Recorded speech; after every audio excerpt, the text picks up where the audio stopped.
They got a war hero, Daniel David Mercer, a real decorated one, a dead soldier coming home, and a flight that Daniel was told he couldn't get on. What went down after that just flat out shocked America. The airport was a zoo. You had families lugging those rolling suitcases, business folks glued to their darn phones, and kids tearing around like the parents weren't even there. The usual kind of mess. Daniel Mercer, he walks in, his dress shoes making that clicking sound on the floor tiles. Seen that airport song and dance more times than he cared to, but this time felt different, you know? The weight he was carrying wasn't just from the medals on his chest. It was that casket waiting out on the tarmac, all covered with the American flag. Private First Class Jason Hayes. Kid was just 21. Gone way too dang soon. The Daniel, he kinda tugged at his hat and took a big breath. Had a job to do, see? A real duty. Something that was bigger than rank or fancy titles. Wasn't about him, not one bit. It was about keeping the promise we make to every soldier who don't make it back. No one gets left behind, period. So, he walks up to that airline counter, puts down his orders and his ID. The woman behind the counter, she barely gives him a look at first. Just types something on the computer, frowning. Then she looks up at him. Pause. But it felt like it was a second too long. Sir, can I see that again? She asks, her voice kinda tight. Mercer hands the papers over again, watching her close. Sees that little bit of hesitation. The way she kinda glances sideways at her coworker. The way she straightens herself up, like she just walked in on something she didn't expect.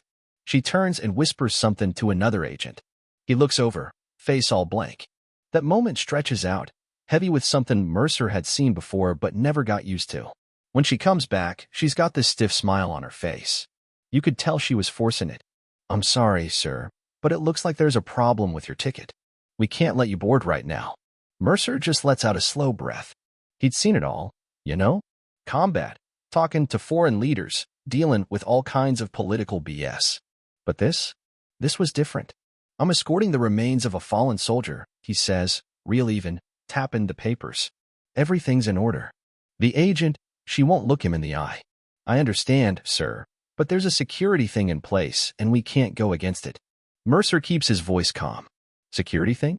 Yes, sir, she says, given that weak smile again. It's just how things are done.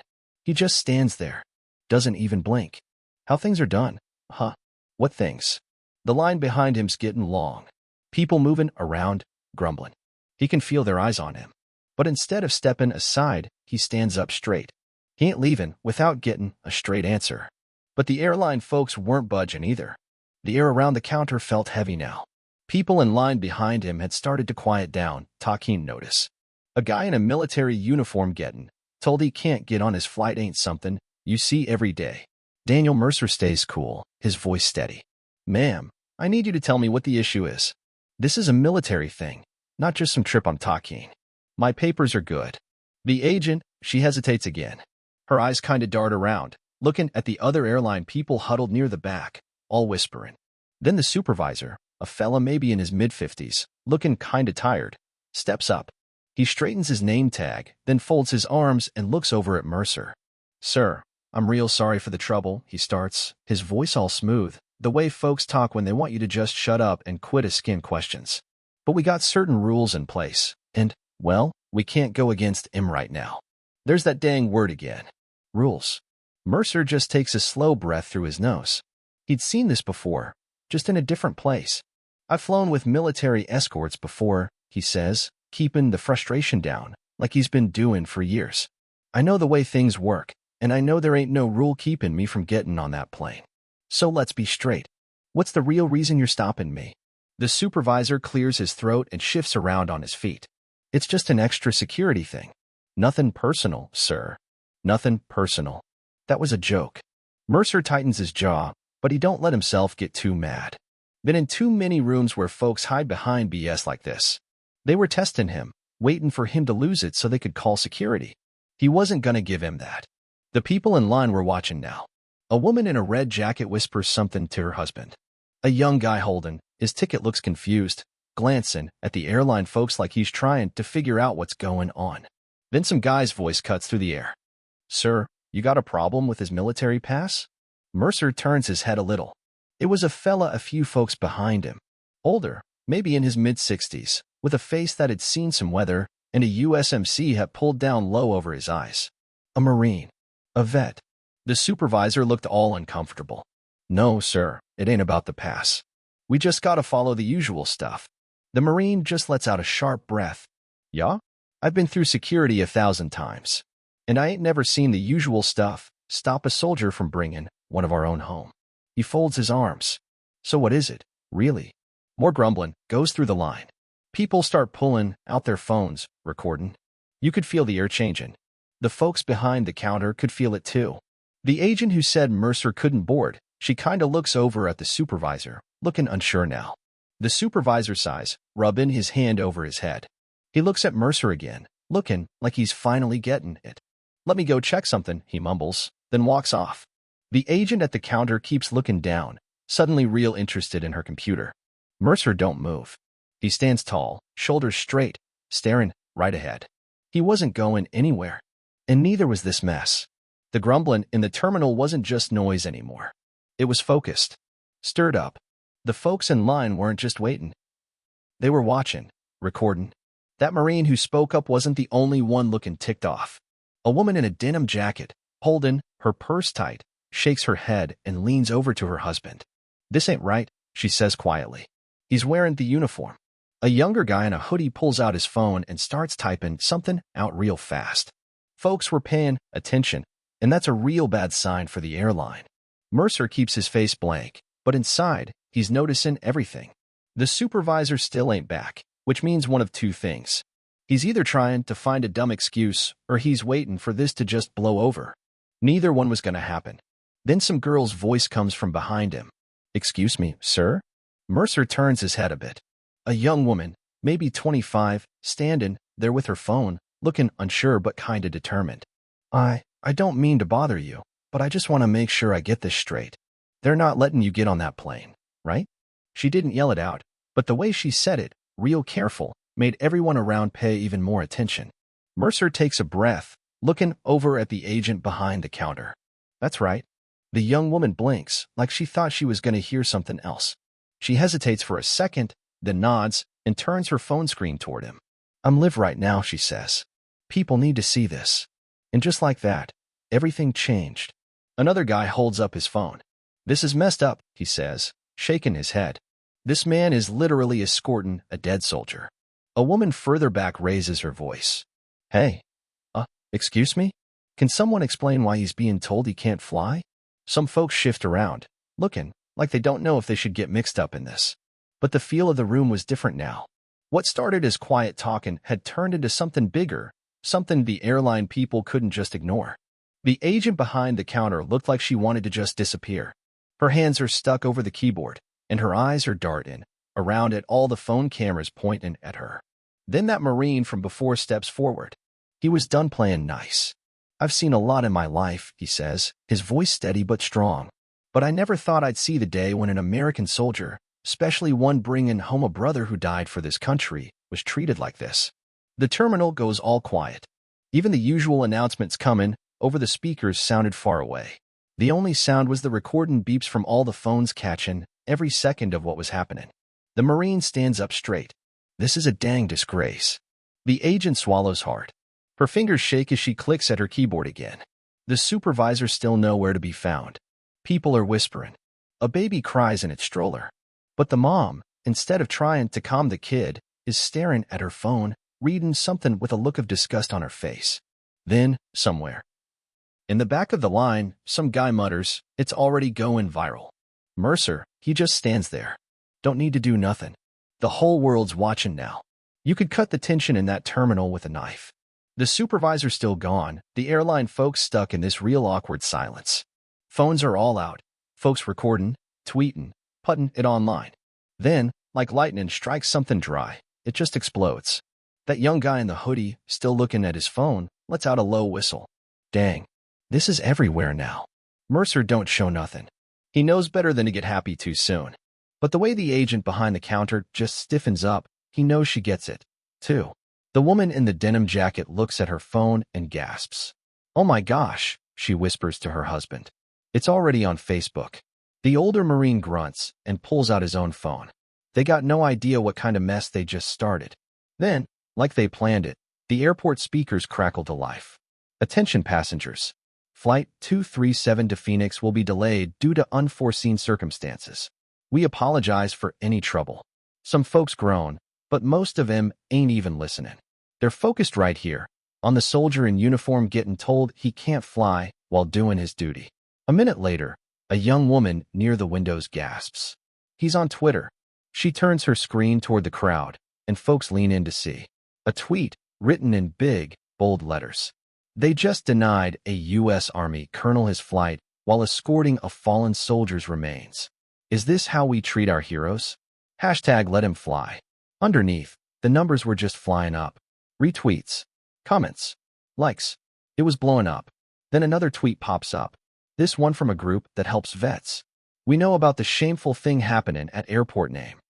Our soldiers deserve better. Get ready for us to do something. The crowd starts murmuring, understanding what's going on. The airline had lost control, plain and simple. The agent behind the counter, still just standing there, frozen, takes a shaky breath. She turns and hurries toward the back, disappearing behind a door with frosted glass. She ain't coming back with an answer. She's coming back with some damage control. Mercer straightens his hat. He'd been in situations like this before. Not at an airport. Not like this. But in places where folks with power suddenly realized they picked a fight with the wrong guy. He wasn't smiling. He wasn't showing off. 'Cause at the end of the day, this wasn't about him. It was about Private First Class Jason Hayes, the young man waiting to go home. And right now, that job still wasn't done. The crowd weren't just watching now. They were waiting. The terminal felt different. Charged. Expecting something. Then, the supervisor finally comes back. But he ain't alone. Another fella's walking beside him, wearing a nice suit, his airline ID clipped to his pocket. He walks fast, looking in control, like he's used to putting out fires. He stops right before the counter, looking at the scene. His eyes kinda dart around, looking at Mercer, the Marine, and all them phones still recording. He clears his throat. Daniel, I'm sorry about the mix-up. Looks like our system had a bit of a hiccup, but we're working on getting you on your flight quick as we can. Mix-up. Mercer had been in the military long enough to know what that word really meant. It meant we got caught. It meant fix this before it costs us too dang much. He didn't say nothing right away. Instead, he lets the moment hang there, watching the airline guy shift around a little under the pressure. I see. Mercer finally says, keeping his voice even. A hiccup, you say? Yes, sir. A regrettable mistake. We promise you it wasn't on purpose. A few folks in the crowd scoff. The Marine shakes his head. The airline guy straightens his tie, looking all uncomfortable. We'd like to personally walk you to your gate now, Daniel. First class seats, of course. First class. Like that was the whole point. Mercer looks past the man toward the counter where the agent still stood, looking anywhere but at him. The same agent who gave him that fake smile when she told him he couldn't fly. The same one who didn't even bother to check before saying no. Mercer lets out a slow breath. I appreciate you trying to hurry, he says. But I need to make something clear. The rep nods real fast. Of course. Mercer's voice stays calm. If no one was recording this, if no one said nothing, would I still be standing here? A beat of silence. The rep swallows hard. Sir, You don't need to answer, Mercer interrupts. He already knew the answer. Everyone in the terminal knew. Another quiet moment. Then a woman in the crowd mumbles, he's right, you know. The rep tries to smooth things over. Again, sir, we're real sorry. We both know this ain't about a simple sorry, Mercer says. It's about who's going to be held responsible. The crowd starts talking amongst themselves. Folks weren't just mad anymore. They were let down. The rep knows he's losing control. He stands up straighter, trying to act like he's in charge. Daniel, let's get you on your flight now. But before Mercer can say anything, a new voice breaks in. Sir, a younger guy in an airport security uniform shows up at the side of the counter. He holds out a phone to the airline rep, looking all serious. I think you need to see this. The rep frowns and takes the phone. He looks down and starts scrawling. His face goes pale. The Marine crosses his arms. What? Something wrong. The rep don't answer. But Mercer already knows what's up. But you know what had officially hit the fan outside the airport? A big news place had picked up the story. The headline was blunt. U.S. Army Daniel denied flight while escorting fallen soldier. Airline scrambles for answers. Underneath, a video clip was playing. Footage from the terminal. The rep hands the phone back, takes a sharp breath, and turns to Mercer. "We deeply regret this situation." His voice was weak now and forced. "We'd like to put out a statement explaining." Mercer cuts him off. "The public already knows what the truth is." Silence. The rep just pressed his lips together real tight. Mercer looks at the crowd, at the phone still recording. He turns back to the rep. "I don't need fancy seats. I don't need to be treated special. I need respect. And so does the soldier I'm escorting." Another mumble goes through the crowd. The rep gives a stiff nod, like that's all he can do now. "Understood, sir." The Marine lets out a little grunt, showing he's happy. Mercer straightens his hat. "Now, let's finish this mission." But the problems for the airline were just starting. They had lost control of everything. The story was out there, spreading faster than they could stop it. The terminal felt more like a press conference now. Phone still recording, passengers still watching. Then, something you wouldn't expect happens. A fella in a dark blue suit, looking like he was in charge, walks into the scene. He wasn't with the airline. He wasn't airport security. He was military. The room kinda shifts. Folks move aside without thinking as the man walks up. His ID tag flashes for a second as he steps up to Mercer and holds out his hand. "Daniel," he says, real firm. "I'm Major Lucas Granger, Department of the Army. We've been told about the situation." Mercer shakes his hand, grip strong. He didn't need to ask how the major got there so quick. The military don't play around when it comes to taking care of their own. Granger turns to the airline rep, his voice sharp. "We are handling this now. Daniel Mercer and the remains of Private First Class Hayes will not be flying on your airline." The rep blinks. Sir, we were just about to. You were just about to try and cover up your mess," Granger interrupts. He sounded polite, but you could tell he meant business. He glances at Mercer. "Sir, the Pentagon has set up a private military flight. Your ride is waiting." A murmur goes through the crowd. People look at each other. The U.S. military had stepped in.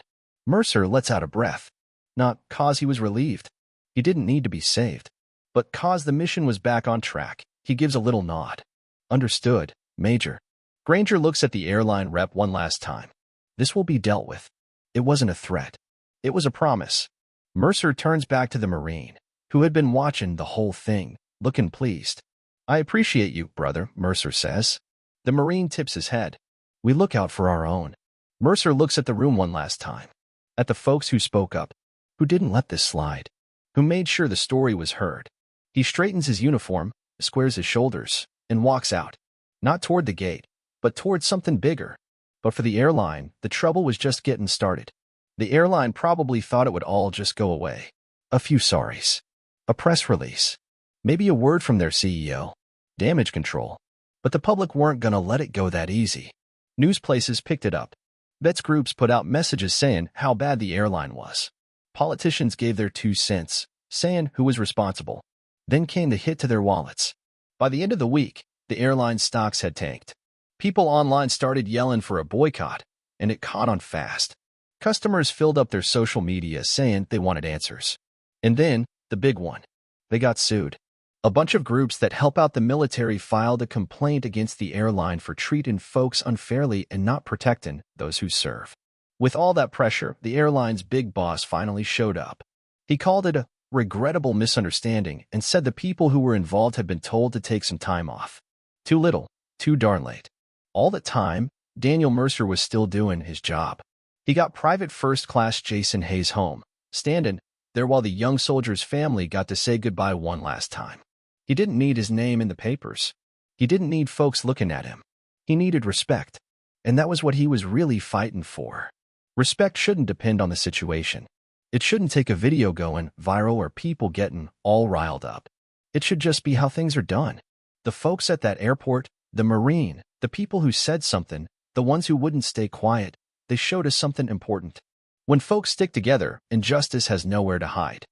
If you think people should be held responsible, if you think we need to honor those who serve, then speak up. 'Cause if you stay quiet, things like this will happen again. And next time, it might not blow up online.